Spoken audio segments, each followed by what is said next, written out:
So this is Kyle Flowen with the Cheapers. This is Behind the Bars. I'm here with Babe Truth, Flo DiMaggio, Ken Spliffy Jr. That's Kyle Flowen. So today with Kyle Flowen, we're talking about the one song he's got the video for, and that's Shoeless Flo Jackson, otherwise is known 100 Roaches in the Ashtray. That's right. That's what everyone else remembers it as, at least. 100 roaches in the ashtray. So tell me, Kyle, why do you have 100 roaches in your ashtray? Tell me about the song and how it came about. Well, the song's called Shoeless Flo Jackson. It's actually a play on the name Shoeless Joe Jackson, who played for the 1919 White Sox, who were known for the scandal where they threw the World Series for money. And then the word shoeless kind of shows that they needed money. So I'm a heavy smoker, as you can see, blunt in my ear. So there's been plenty of times where I'm sitting in my house, don't got no money in my pockets, but I got plenty of roaches and weed to roll up. So basically, it's just a true story, right from my life and everyday situations that I go through and put myself through. Right. So your hook there is I got 100 roaches in the ashtray. Don't got $100 to my name, but I got 100 roaches in the ashtray. Right. It was actually, I put on the beat, and it was the very first thing that I said, and it just Straight to you. It just stuck.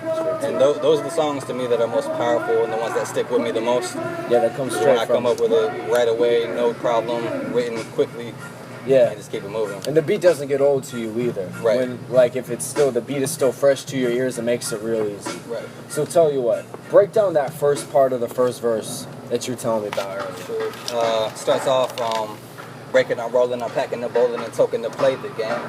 So basically I'm talking about taking these roaches, breaking them open, putting them into a bowl, and then token to play the game. So I'm smoking, token, but also play on words token, like a token that you put into an arcade game. And this is the game that we play, and that's the price that I pay to play that game. This is the price you pay for that game. Word. Good shit, good shit. So why did you pick Shoeless Flo Jackson out of any other track from your Sandlot EP, right, for the video? To me, that was the one that represented me the most well, like the one that meant the most to me. I'm all about the truth and being very honest with my music, and I felt like that song was probably the most honest song that I made to date. So I wanted to start my career with a video that was very pure and authentic and the essence of me. So it's kind of like if there's one video that you want people to see that says, who is Kyle Flowen? It's Shoeless Flo Jackson. That's right. At least right now, that's the way it is, yes. That's the one Until you I come over that next one, yep. Right. So I'm sure a lot of people have the same question, but you got Flo DiMaggio, Shoeless Flo Jackson, and your first project was the Sandlot EP, right? Right. So why the baseball? Why the baseball reference? Why the baseball aura to everything you do? Well, first off, I grew up playing baseball, so it's always been important to me. But I think of baseball as a metaphor for life. You know, things aren't always that fast paced. One thing about baseball, you can kind of go to the ballpark, sit back, and leisurely watch a game and enjoy the company of the people that you came with. And baseball is about failure.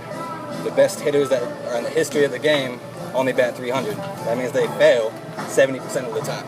Word. Damn. The greatest players of all time fail 70% of the time. That's why baseball is a metaphor for life, because you're going to fail again and again and again. But as long as you keep swinging, one of those times you're going to hit a home run. Word. So that was the idea behind the Sandlot and why I wanted to do that, why it's so important to me. Word, good shit. So, speaking of your projects, you got a new project coming up. Let's elaborate on that. What you got? What's in store for Kyle Flowen? A couple new projects, actually. I have a surprise project. Well, I guess it's not a surprise now that I'm revealing on camera.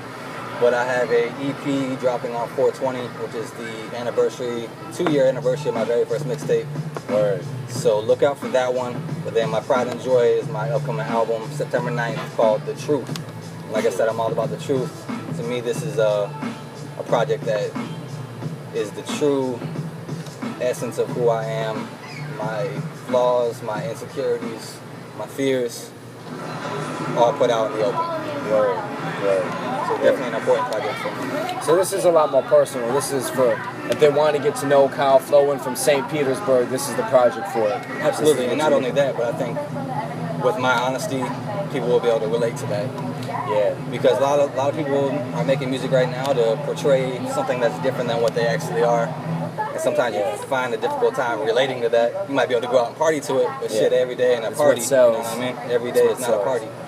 So I think it's going to be something that's very relatable. And one thing I do with music is make something that's not only therapeutic for me, but therapeutic for others as well. Where, especially if it's real personal and it's real specific to you, and you find someone who relates to it, then that just makes it even more personal when you meet that person. Absolutely. Definitely. And yeah, I've talked to you Wednesday at the show we had at the social. You are very honest and blunt motherfucker. Yes, you are.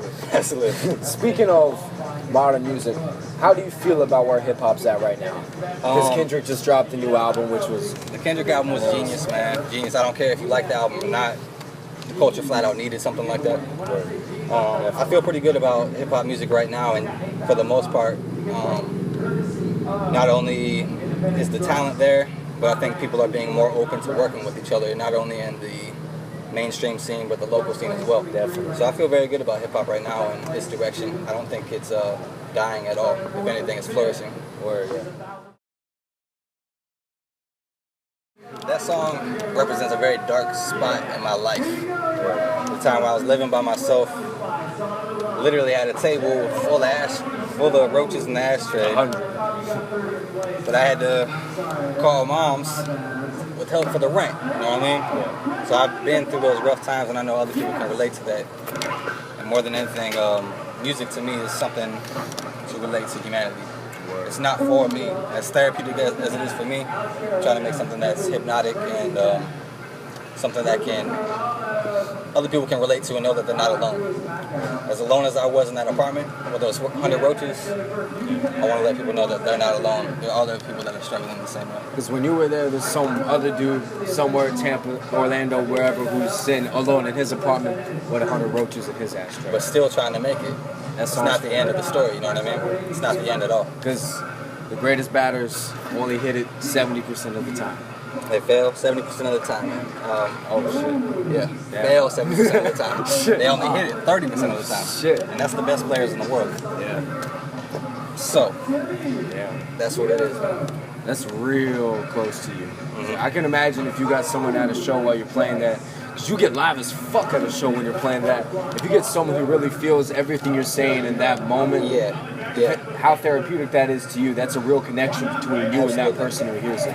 One of my favorite songs to perform live for sure, hands down. I always bring a lot of energy to all my performances, but that's one of those songs where you can really see it come out of me. I have people come up to me after the show that can tell that's the most important song to me. And I'm glad that they can tell that, because I'm definitely trying to make it that way. Even technically, because you got a hard hook that gives you a lot of chance to do breaths. So that's one of those songs where you can really move. You jumped into the crowd Saturday at the Mack show.